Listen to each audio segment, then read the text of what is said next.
Welcome to today's office hours. We're going to be covering media training.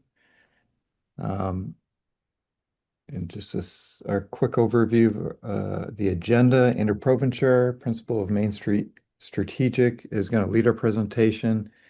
And afterwards, Executive Director Henry Herndon is going to talk a little bit about the timeline for upcoming rates. I am Nick Gosling, CPCNH Communications Manager. I'm wearing a few hats today, so I'm going to be monitoring the chat, advancing slides, things of that nature. If you look in the chat, I've dropped a few links to the thanks, Dave. Yeah. So where is that? Artist Bluff, from Artist Bluff. Um, I've dropped a link to the office hours webpage. You can see a schedule of upcoming office hours in there. There's this is being recorded and will be shared to that webpage in the archive section at the bottom of that webpage.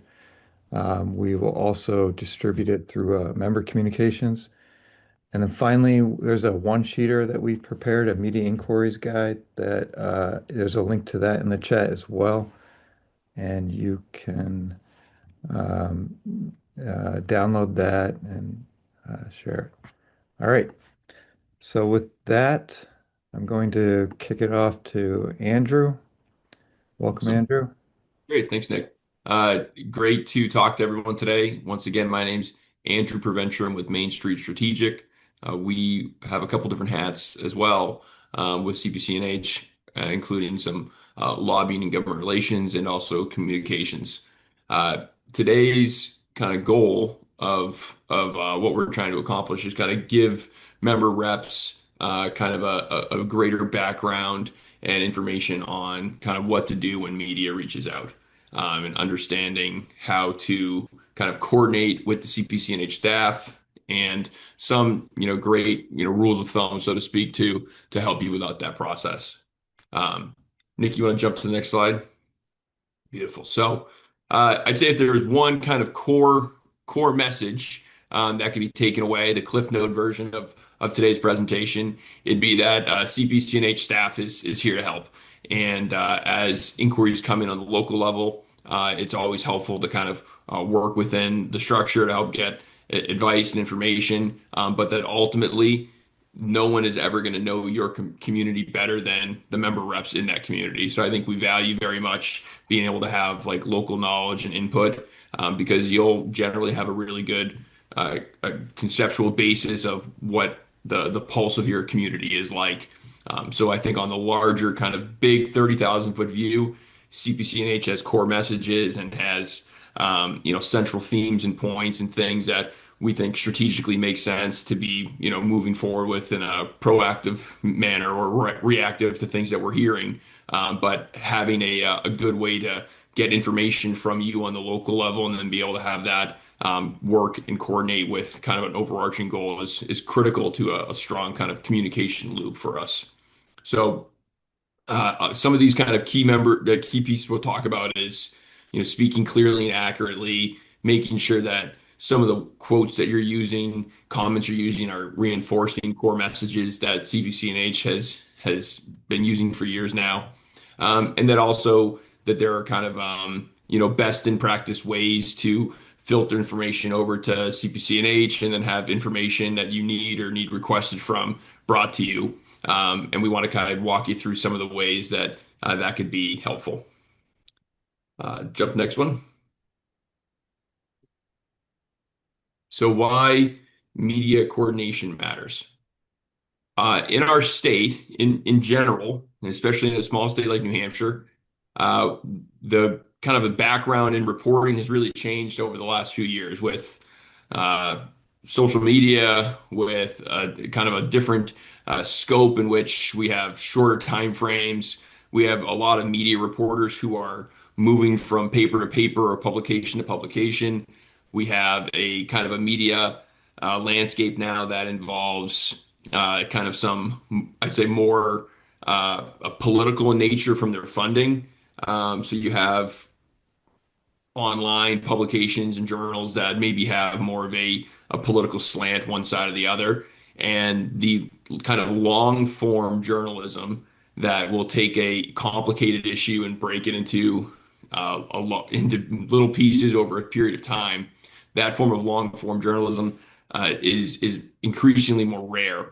So what this means is a lot of times the issues that CPCNH and others in the energy uh, landscape are dealing with are very complicated issues that involve a lot of moving pieces and important perspectives.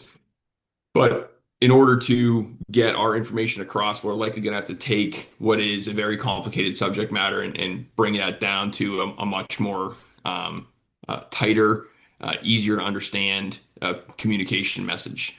And we want to make sure that when we're doing those, that we're not compromising how accurate our responses are or the information that we're presenting. So we always want to go out of our way to make sure that we're providing good, accurate, smart information to the general public and reporters.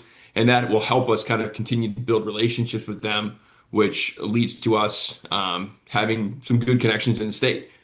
So when we talk about why coordination matters, part of it is timelines and when information is due is generally pretty quick. And if you are asked for a quote or you need information, you'll want to be able to provide that in a quick manner, but we don't want to do that at the expense of giving them accurate information. So I know the CPCNH staff, whether it's Nick or Jackson or myself or Henry, I think a lot of folks are ready to move quickly and are trying to be very nimble to be able to take local community questions and thoughts, be able to get you the information you need, or be able to point you in the right direction of an issue expert that might be able to answer something that maybe you don't have as much of a background on. Likewise, there'll be information that comes to us, requests that comes to us about a local issue, and we'll likely reach out to a member rep in that community to say, hey, we need some of your background on what you think is the best fit and what's the best messaging piece here. So you'll hear me talk about a communication loop a lot, and that's kind of the core piece there. So we want to be accurate and consistent with what we're doing. And a lot of times the local perspective is very important. We have, like I said, not as many news publications anymore, but there are a lot of smaller, localized, whether it be blogs or local weeklies, papers that do have a good audience. So we want to be able to kind of hit all those different buckets. Not everything is going to be in the Union Leader or the Concord Monitor, or Seacoast Online. So we want to make sure that we're hitting our local ones and speaking to our communities where they're getting their information. And kind of to harp back on this last piece, we never have an expectation that members should have to handle these inquiries on their own, and there's no expectation that members should have to be issue experts in every nuanced piece of energy in the state or community power. Go next. Beautiful. So, talking now where you've just had a reporter reach out to you and they're looking for information on something. Some of the key pieces that you're going to want to do is first kind of collecting the details. So we're going to want to know the reporter's name, ideally the media outlet, what the best contact information to get in touch with them is. Sometimes this will be something you'll have to do on the first time you talk to someone in the community, but sometimes you might already know the local reporter or they're going to select board meetings. You've met them in another way, so you have some of this information already. And then the two kind of really important pieces that I think can be forgotten sometimes is you'd like to ask, what's the topic or the question that's in mind? Like what's the story that they're trying to write, and then a deadline in which they're looking to do that. And most reporters that I've always talked to, easily can answer those. I'd say professional reporters can easily answer those last two questions and say, hey, we're writing a story on the new rate setting, and we're looking for local perspectives on that. And I need it in by Thursday. So normally, if it's kind of if someone's pushing back on those and saying, well, we're just collecting information on this, or we don't have a set timeline or deadline, sometimes you'll get that from, I'd say, a much less professional source, or maybe a group that's not necessarily tied to, I'd say, like a traditional media outlet. And that's when kind of you get the little like red flags. So a reporter calls you, asks a question. You want to collect some of that information, and then I think part of that communication loop is just notifying Jackson, "Hey, we've got a request in our community on X, Y, and Z. They want to talk about this or background on here." Sometimes you might get a local inquiry, and it's part of a larger piece that we're already aware of. And it's important for us to be able to connect as many dots as we can, knowing where some of this information is coming from or where these questions are coming from. So by having Jackson be kind of a central hub of these media requests, we're able to then kind of decipher a larger picture of what narrative change might be happening or what questions might be getting pushed through a community. So kind of working with to let Jackson know and then be able to kind of figure out the staff and the partners that we might want to identify with the best messaging or appropriate messaging.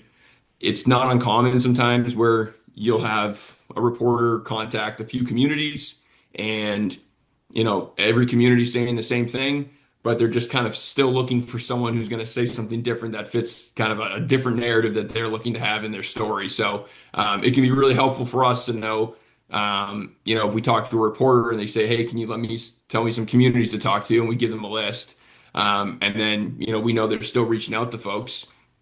It wouldn't be uncommon for me to say, "Hey, were you able to get in touch with the three folks that we gave you?" And they say, "Oh, yes, we contacted them, we got quoted from them." And then it's like, "All right, what more do you need?" So these are all just kind of important background pieces for us to help as we kind of shape larger stories. And being able to kind of funnel that through the central hub of Jackson is really critical in us being able to do that in a kind of an efficient and really productive manner. Jumping over to our suggested responses. So, and Nick's put together some great suggested responses here. I always think whenever I'm responding to a media inquiry, and it's not something that I consider myself to be an issue expert on, or something that I even just need maybe a little bit more time to think about, I'll always want to make sure that I can say, "Hey, I can't answer your question right now, but I want to make sure I get you the most up-to-date and accurate information. Let me get your contact information and I'll have someone get in touch with you." And what's really critical there, and the only way that we can be successful is that information then gets sent over to Jackson and we're able to then respond to them in a very timely manner so they understand that when they talk to you and you say you're escalating this up the chain to get more accurate information, that then there's someone on that back end who's going to take that response and reach back out. So that's kind of the important part that CPCNH needs to make sure they're doing a good job on. I think it's something we've really done a very good job on since the inception. Uh, Additionally, kind of when it asked about if they're looking for like an immediate comment, I've almost never been in a situation with a reporter where they the comment that they needed was so immediate that they couldn't get that comment in 15 minutes or 20 minutes. So I think that's I always feel free to say that you don't want to speculate, you want to collect good information, and then you're going to get them an accurate response as soon as possible. Um, I think that's kind of a boilerplate, safe suggested response. And the kind of additionally here, they talk about if you're approached at an event or a community event, we had the Poverty Plain Solar. There were a lot of reporters there talking to folks. I think that there's a lot of things that you might be able to speak to on a local perspective. But if there are more technical issues or technical questions, for instance, maybe someone had a question about, offtake or something having to do with Poverty Plains. Maybe you think you know the answer to it, but for us to be accurate and for us to make sure that we're getting the best information, we're probably going to want to elevate that up and make sure that we're talking, directly from the source so we can be giving the correct information as opposed to maybe we think we knew something, we say something slightly wrong, and then now we're kind of working to recorrect something that, wasn't done in any sort of negative manner, but is more, accidental in the approach. And deadlines do matter. Deadlines are real for these reporters, but getting accurate information is critical, not only for those reporters, but for us and for the work that we do at CPCNH to ensure that we're bringing those accurate responses to the media and to the public. Want to make sure we can stand by, and when we say something, folks know that it's not haphazardly concocted, but something that is coming from a factual basis. Jump to the next one. So this is let's see. I think I got a different slide here. Nick. So sometimes that there will be scenarios in which CPCNH might ask you to speak, or there might be a scenario where where someone in the local community reaches out to you about something that fits really well into that narrative. So, for instance, a reporter might be looking for a local quote on behalf of your municipality or county program. So they're looking for something that's particular to you. What's your town's approach been in regards to clean energy investments, or how has community power been seen in your town since launching?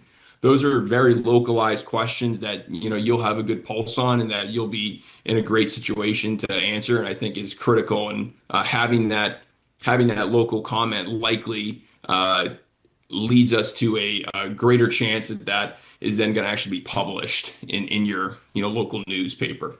There might be time when CPCNH staff looks to connect you with the media. So we know of a certain experience that your community's had that is a really great thing to highlight or point to. And a news reporter reaches out to us and says, "Hey, do you guys have any the local stories that fit into X, Y, and Z?" That might be a scenario where Jackson might reach out and say, "Hey, I know you've done this great work in your community. I'd like to connect you with a reporter to talk a little bit about some of the work that you've done." And then you have something as casual as you're at Poverty Plain Solar again, and you get reached out by a member of the media there, and they say, "What are your thoughts on this? How do you see this as being beneficial for CPCNH?" Those are like localized questions that I think you all have a great background and you can provide good information for.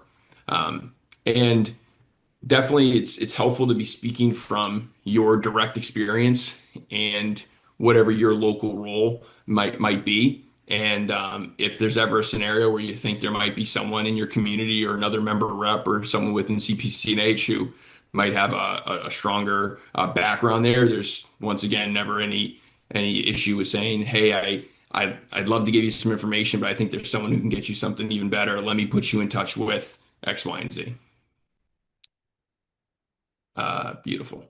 So now we can talk about some scenarios where I think it's really important to try to refer something to CPCNH staff. It's always nice to give a heads up to everyone. So if you talk to a media reporter and it's a local issue and you're able to provide a quote, you're speaking from direct experience, something that you have a background in it. Like we said, it's helpful. Just let Jackson know, "Hey, I spoke to this reporter on this day about this."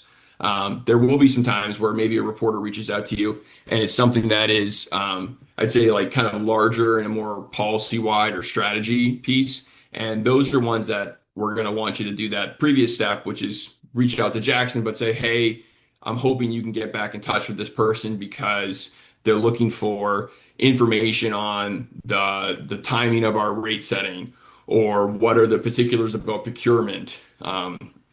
What is some of the legal background going on in the recent PUC filing? What's some financial or contractual questions they have with someone?"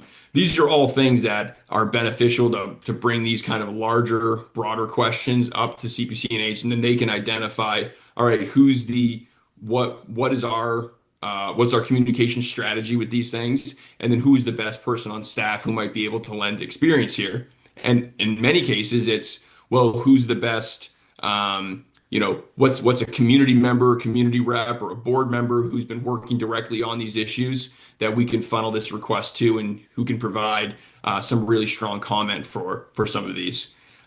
If you're ever kind of unsure about the question, or it doesn't feel right, or you feel like you're not the best person to answer it, always feel free to send that to CPCNH as well. I'd say more often than not, you can be safe than sorry, send something up, and Jackson might go back and say, "Hey, I think that you're probably the perfect person to answer this." So, feel free, just so here's some context on some things that are going on in the state that might be part of the background of this story. So just kind of some of the pieces here, CPCNH policy-wide strategy, rates, procurement, legal, regulatory, legislative, financial, very maybe sensitive or controversial topics, and then kind of anything you think you might be unsure of. But like this, I when in doubt, seek out some additional support with CPCNH and they can assist you there. So we have our best practices when speaking to reporters. And I think that these are some just general good pieces to know. So you have, always have an assumption that what you're talking about is being recorded. I know that, you know, the TV show or the kind of background of, hey, off the record, on the record kind of stuff. That does happen to an extent, but I think you'd be much better suited to just assume that everything you're talking about is on the record and all additional information can be part of their story. We always recommend for folks to tell the truth. You don't want to be caught in a lie or kind of, I'd say like uh, intentionally intentionally kind of explaining something in a manner which maybe feels a little more beneficial, but might be kind of like hiding the football. So tell the truth. Don't kind of guess or speculate. Try to stick to the facts that you know and you're aware of. We always recommend trying to keep our answers brief, clean, very on point to the subject matter, the question that's being asked. Uh, One of the pieces here that Nick has is kind of the trying to avoid the no comment piece. I think that folks generally see, kind of a no comment or, pleading the fifth as some sort of admission of guilt or wrongdoing in some ways. I think the public views it that way as someone being dodgy or, trying to avoid a question, where in many cases, anything that it would be a no comment, I would recommend instead could be let me get you in touch with CPCNH to talk about the particulars, and I think they'll find someone who can answer this best for you. Is a much better answer than a no comment. And also feel free to just kind of pause and go slow and answer. It's okay to stop talking sometimes. When you pause a lot of times and you're thinking about a question, it feels a lot longer in your head, that pause, than it does to the person you're talking to. So it's okay to just stop and catch your train of thought, and think through what you're trying to say before kind of moving forward with your quote or comment. I think if you do have a scenario where you're coming back in touch with a reporter, it could be helpful to, write something on a piece of paper or just read it through and make sure that you feel comfortable with the words you're using, the phrasing you're using, and just build a greater sense of comfort when you're talking to the reporter. Also, kind of for our more advanced media training, next couple steps for folks who are maybe interacting with the media a lot, it's important to know that the media will ask you a question, but ultimately how you answer is up to you. And it can be beneficial sometimes to answer that question briefly, but then to add in the additional context of the question you wish you would have been asked. So I can answer directly, completely, and then I can continue my quote to kind of refer back to what I think are key points of a question which I wish I would have been asked by them in the first place. So that's kind of the like next level piece. But ultimately, you're going to be asked a question. You can reply to that question any way in which you'd like. We definitely recommend trying to work in core messages and themes into those responses, just to kind of keep us in that loop. Excuse me. Handling difficult questions. So we ideally would like to not have a scenario where we are repeating very loaded language or charged language. So there's no need to, if you have a quote, they provide you with a quote that is very charged or language is very charged. Certainly no need to repeat that information. Once again, always good idea to kind of pause before responding, take a moment to think of the framing of it and how you might want to answer. We think that like using a bridge can be really helpful. Generally, it's recommended that if you're going to be responding, you want to practice as much as what you're trying to say, as also practicing the bridges that you might be using. So, I would frame it in this way, or what I can speak to is this. The important is this. The answer to your question is yes, but I think it's really important to consider X, Y, and Z. So those bridge pieces are very helpful in you being able to kind of bring back core messages and also to reframe what a question might look like.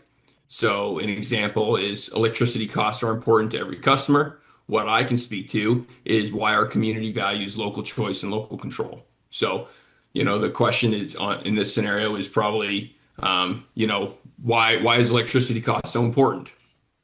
Well, I don't think probably can't speak to what every individual person thinks is why electricity costs might be important, but you can say we understand that electricity costs are important to every customer.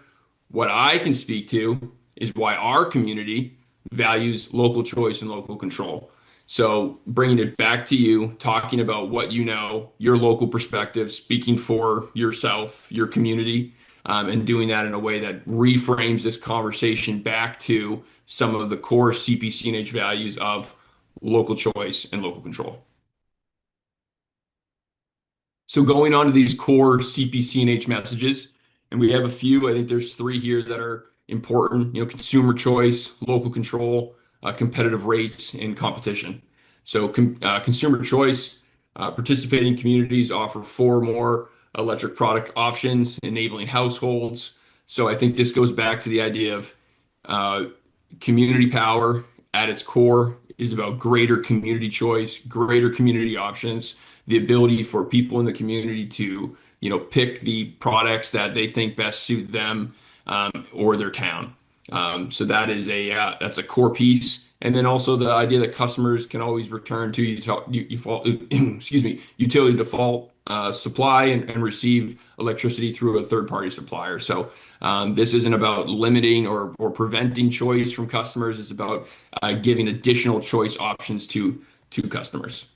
Then we have local control, and this is about communities that are being directly involved with the electricity supply and ensure that CPCNH representatives their interests and their member on the board. So not only is your community going to be involved with the local aspects, the local control of your energy supply, but you're going to have a voice as part of the organization to bring information there to help set strategic thoughts and guidelines.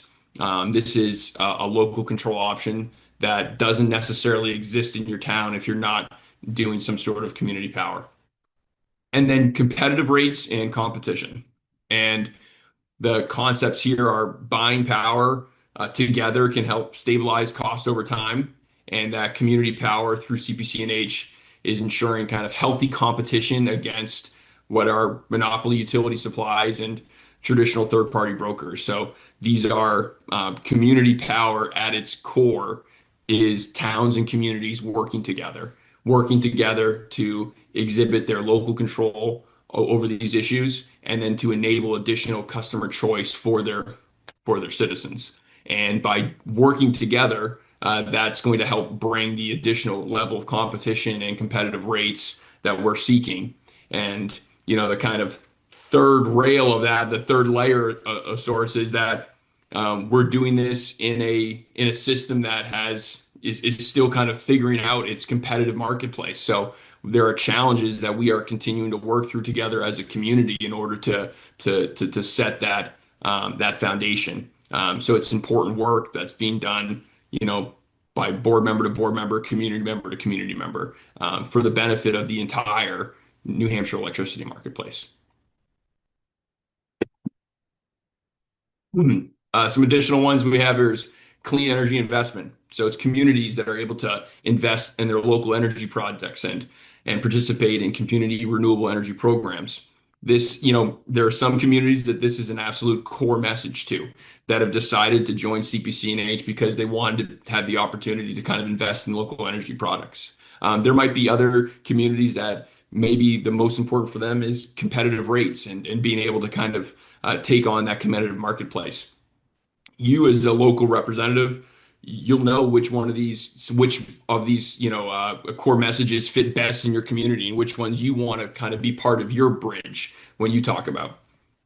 community collaboration. So this is getting members together to work together at scale, bring expertise together. We have such an impressive board and folks with backgrounds in various different kind of energy and outside of energy spaces that are allowing communities to kind of share resources and information together for the overall betterment of the organization.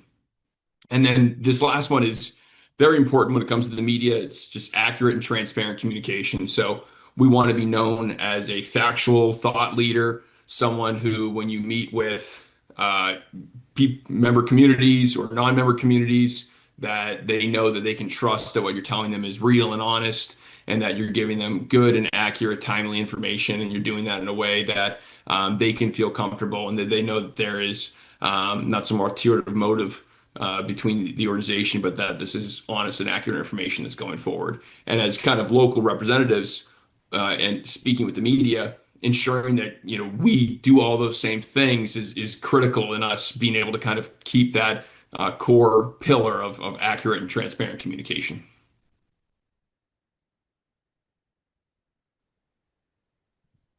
Any other questions, comments, input?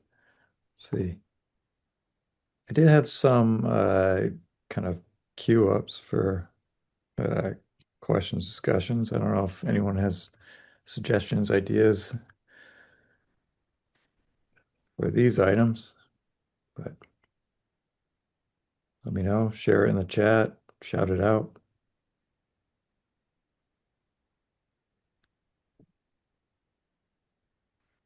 I guess Bruce sort of suggested one for number two, resources that would be beneficial, maybe, clarified rate charts on or other visuals on um yeah, the mismatch between market costs and utility rates. Mhm. A comment from Joe Allen. Thank you. Very helpful. Thanks, Joe Allen. Only other thing I did want to mention is Nick had mentioned at the very beginning with the different links on there, but there is they put together a really good media inquiries guide that I think is probably a helpful thing to just have. If there is something that pops up and you want to refer back to as something we covered here. So it's got pretty much all the it's the Cliff Notes version of this presentation, and it's got there. I think it's definitely something worth having for every member rep. Yep, and a link to that is in the comments, in the chat, and we will distribute it uh, as well. Maybe when we send out here we go, the archives, the recording from this presentation. Cool. It's a little longer than a one pager. It's a three pager. Three pager. Maybe I can edit my comment. All right, excellent. There aren't any more comments, questions, inquiries. Yeah, feel free to reach out to Jackson, Henry, Andrew, or I, and for follow-up. And this will be online by Tuesday. And yeah, we'll have a communication coming out next week too. Any any additions, Henry or Andrew? No, thank you all so much. Have a great weekend. Nice Memorial Day weekend. Yeah, thanks all. Thank you.